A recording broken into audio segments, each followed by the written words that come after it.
Welcome to another deep dive, you guys. This time we are tackling the world of royalty-free music. And I think this is going to be a good one because, honestly, who doesn't love music? I mean, seriously, whether you're listening to it, creating it, using it for your videos or podcasts, I think we can all agree music is pretty essential these days. So as always, we're diving deep into a really cool article to guide our conversation today. It's from Something, and it was just published this week. Actually, it came out on November 13th, 2024. So that's really up-to-date information. We'll link it in the show notes if you want to check it out. Yeah, I think it's a great starting point for anyone curious about royalty-free music. They cover a lot of ground, really break things down in an easy-to-understand way. Plus, they have some interesting insights into how the whole industry is changing. Yeah. Did you know that the royalty-free music market is expected to reach over $7 billion by 2028? $7 billion. That's a lot of dough. Okay, so I think the first thing we need to do is clarify something right off the bat. I mean, the term royalty-free can be a little misleading. It sounds like it's free, right? Yeah. Exactly. But it's not about getting music for free. It's about freedom from those ongoing royalty payments that come with traditional music licensing. Okay, so break that down for me. What does that actually mean for someone like me who uses music all the time for my content? So instead of paying royalties every time you use a song, you pay a one-time fee for a license, and then you can use the music however you want. Oh, I see. So like if I wanted to have like the same intro music for every episode of this deep dive, I wouldn't have to pay extra every time. Exactly. And that's one of the biggest advantages of royalty-free music. It gives content creators so much flexibility. That makes a lot of sense, especially for folks like us who are putting out new content all the time. But I know there are a lot of misconceptions surrounding royalty-free music. Like some people confuse it with copyright-free music. Can you clarify the difference? Sure, copyright-free music is truly free to use because the copyright has either expired or been released, like classical music or traditional folk song. Oh, yeah, that makes sense. But what's the catch? Well, the selection is often limited, and the audio quality might not always be the best. So it's a trade-off. With royalty-free music, you get a wider range of options and higher quality. Yeah. And you know you're using it legally, which is huge. You don't want to get hit with a copyright strike. Definitely not. Nobody wants that, especially when you're trying to build a brand and a following. Speaking of legal stuff, I know there are different types of royalty-free licenses. You're right. There are three main types: single use, unlimited use, and extended.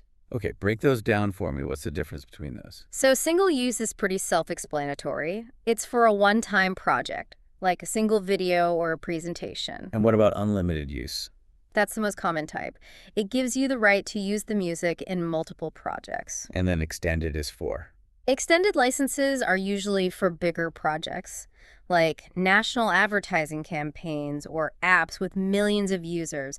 They offer the broadest usage rights, but they also come with a higher price tag. So basically, there's a license type out there for just about any kind of creator or project. Pretty much. And Something really drives that point home. They talk about how understanding these licenses can really unlock a world of possibilities for creators. Yeah, that makes sense. It's like having a whole toolbox at your disposal. Exactly. And they even touch on how royalty-free music is finding its way into virtual reality experiences. VR. Now, that's something I'm really interested in. I mean, imagine being able to create a whole immersive world with sound. That's pretty cool. Totally. And it's just one example of how royalty-free music is evolving and expanding into new territories. It seems like the possibilities are endless. Yeah. And with AI starting to play a role in music creation and curation, things are only going to get more interesting. Oh, yeah. AI is definitely shaking things up. In fact, Something talks about how AI could eventually curate personalized music streams based on our mood or activity. Whoa, that's the next level stuff. So you're saying one day my music could change as I go from working on my computer to taking a walk in the park? Exactly. It's all about creating a seamless sonic experience that adapts to our lives. That sounds pretty amazing. But I'm also a little curious about what that means for the future of human composers and musicians. Well, that's a big question, and it's something we'll definitely delve into as we continue this deep dive. All right, then, let's get to it. So we've talked about licensing and all that. But now comes the fun part, actually choosing the music. But Yeah. where do you even begin? There's Mhm. so much music out there. I know, right? It can definitely feel overwhelming, especially with all these different platforms and options. Exactly. So where do we start? Well, I think the first thing to consider is, what do you want the music to do? What's its purpose in your project? Oh, that's a good question. I guess sometimes I just think about the vibe I'm going for. Like, Yeah. do I want something upbeat and energetic or something more chill and atmospheric? Yeah, that's a great starting point. Thinking about the mood and the overall feel you want to create. And I guess it also depends on the type of project. Like, if it's a video, you might need music that complements the visuals. Mm, Or if it's a podcast, you might want something that creates a certain ambiance. exactly. The music should always serve the project. Makes sense. So once you've got a general idea of the mood and purpose, Uh-huh. what's next? Well, then you can start thinking about specific genres and styles. Like, Yeah. do you want electronic music, acoustic, Yes. classical? There's so many options. Yeah, I know. And sometimes I get stuck in a rut. Like I tend to gravitate towards the same kinds of music over and over again. Yeah, I get that. It can be helpful to step outside your comfort zone and experiment a bit. You're right. Maybe I need to branch out and try some new genres. Definitely. You never know what you might discover. And that's part of the fun of working with royalty-free music. You have the freedom to explore and try new things. Absolutely. So, okay, we've thought about the mood, the purpose, the genre. What else should we be considering? Well, one thing that simping emphasizes is the importance of matching the music to your target audience. Oh, yeah, that's a good point. You wouldn't want to use like death metal for a yoga video, Probably not. unless that's your niche, I guess. But in general, it's about understanding who you're trying to reach with your content. Exactly. And thinking about what kind of music would resonate with them. So, like, if you're making content for teenagers, you might choose something trendy and upbeat, but if you're targeting an older audience, you might go with something more classic or mellow. Exactly. It's all about creating a sonic experience that aligns with your audience's tastes and preferences. That makes a lot of sense. So, okay, we've got the mood, the purpose, the genre, the audience. Is there anything else we need to keep in mind? Well, one thing that I think is really important is to pay attention to the emotional impact of the music. Oh, yeah. Music can be so powerful. It can evoke all sorts of emotions. Exactly. And that's something that creators can really leverage, whether you're trying to create a sense of excitement Or suspense. or even just a feeling of calm and tranquility. Yeah. The right music can really make a difference. Absolutely. And that's why it's so important to choose music that not only fits the overall vibe of your project, but also enhances the emotional experience for the listener. That's a great point. So we've talked a lot about what to consider when choosing royalty-free music, but now I'm curious, where do you actually find this music? What are some good places to start looking? Well, there are tons of royalty-free music platforms out there, and something actually highlights a few of the most popular ones. Oh, cool. Like that. Well, one of the biggest names is Epidemic Sound. Oh, yeah. I've heard of them. They have a really vast library of high-quality music, and they're known for their user-friendly licensing options. So they're a good option for creators who are just starting out. Yeah, definitely. And then there's Audio Jungle, which is another popular choice. They have a huge selection of tracks at really affordable prices. Nice. Affordable's always good. Right? And then there's Pun 5, which is a bit more high-end. They have a lot of music that's used in film and television. Oh, wow. So if you're looking for something really cinematic, that's the place to go. Yeah, pretty much. And of course, there are lots of other platforms out there too. It really depends on your specific needs and budget. Right. So it's worth doing a little research and comparing different options. Absolutely. And don't be afraid to try out a few different platforms before you settle on one. That's a good tip. Yeah.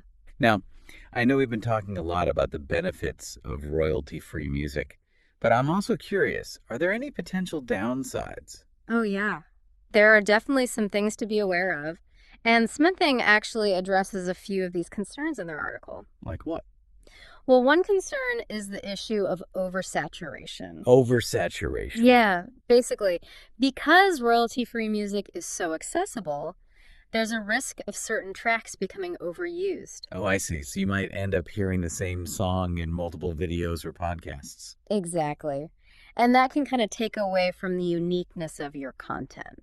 Yeah, that makes sense. I've definitely noticed that sometimes. Another potential downside is that while royalty-free music is generally affordable, it can still be an expense for creators who are just starting out. Yeah, especially if you're creating a lot of content. Right. And then there's also the ethical consideration. Some people argue that the royalty-free model can undervalue the work of musicians. Oh, yeah. That's an important point to think about. Yeah.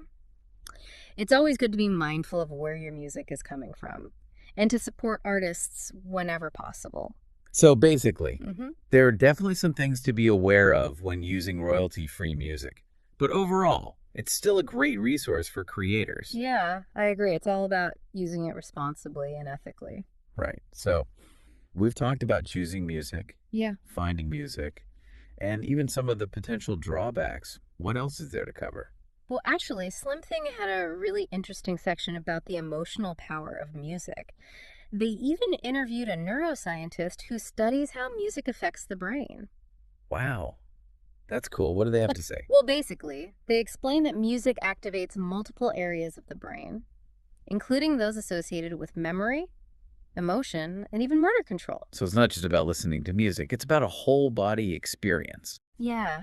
And that's why music is such a powerful tool for storytelling. It can create a sense of immersion, build anticipation, and evoke a wide range of emotions. That's fascinating. So even though we're talking about royalty-free music, Mm-hmm. which some people might think of as just background music. You can actually have a really profound impact on the listener. Exactly. It's not just filler. Right. It's an integral part of the experience. So as we move into the final part of our deep dive, I'm curious to hear your thoughts on the future of royalty-free music. What do you think the next few years hold for this industry? Well, I think we're going to see some really exciting developments, especially with the rise of AI and immersive technologies like VR. I can't wait to see what happens. I mean, AI composing custom soundtracks, that sounds like something out of a sci-fi movie. I know, right? It's pretty mind-blowing. And VR experiences. Oh, yeah. Don't even get me started on VR. Think about the sound design in those immersive worlds. It's a whole new ballgame. And Smithing actually dives into this. They even speculate that one day we might have personalized music streams that adapt to our mood or activity in real time. Whoa. Hold on. So, like, my music would change as I switch from working to working out. Or, like, from feeling stressed to feeling relaxed. Exactly. It's wild, right? That's insane. But it also makes me wonder about human composers and musicians. Like, what happens to them in this AI-driven future? That's a really valid concern, and Smithing actually talks to several composers who are already working with AI. Oh, interesting. What do they say? Well, one perspective is that AI can be a tool for collaboration rather than a replacement. Oh, I like that. So instead of AI taking over completely, it's more like AI becomes a composer's assistant. Exactly. It can help with things like generating ideas or handling more technical aspects of composition. That makes a lot of sense. It frees up the human composer to focus on the creative side of things. Right. And ultimately, I think AI has the potential to push the boundaries of music creation even further. I'm excited to see what happens. So, as we wrap up this deep dive, I want to go back to something Something said in their conclusion. Okay. They talked about how royalty-free music is more than just a practical solution for creators. It's a reflection of how we consume and create culture in the digital age. Yeah. I thought that was really interesting. Me too. Well, what do you think they mean by that? Well, I think they're highlighting how royalty-free music has democratized access to high-quality audio, Okay. like in the past. Getting the rights to use music was expensive and complicated. Mhm. It was mainly for big studios and corporations, Yeah. but now anyone can create professional-sounding content with amazing music. Like royalty-free music has leveled the playing field. Exactly. And it's also changed how we listen to music. We're exposed to so much more variety now. Yeah, that's true. I discover new artists and genres all the time thanks to content creators who use royalty-free music. It's pretty amazing. So it's not just about the music itself. It's about empowering creators and enriching the listening experience for everyone. I think that's a great way to put it. Well, I think we've covered just about everything there is to know about royalty-free music. From licensing and choosing music to the impact of AI and the future of the industry. Yeah, we really went deep. We did. So before we sign off, what's the one thing you hope our listeners take away from this deep dive? I think the biggest takeaway is that royalty-free music is more than just background noise. It's a powerful tool that can elevate your work, connect with your audience, and even push the boundaries of what's possible with sound. I love that. It's a reminder that music is more than just entertainment. Right, it's a force that can shape our emotions, our experiences, and even our culture. Well said. And if you want to learn more about this fascinating world of royalty-free music, be sure to check out the full Something article. We'll link it in the show notes. Yeah, it's a great resource. So that's it for this deep dive, folks. Until next time, keep creating and keep exploring the power of music.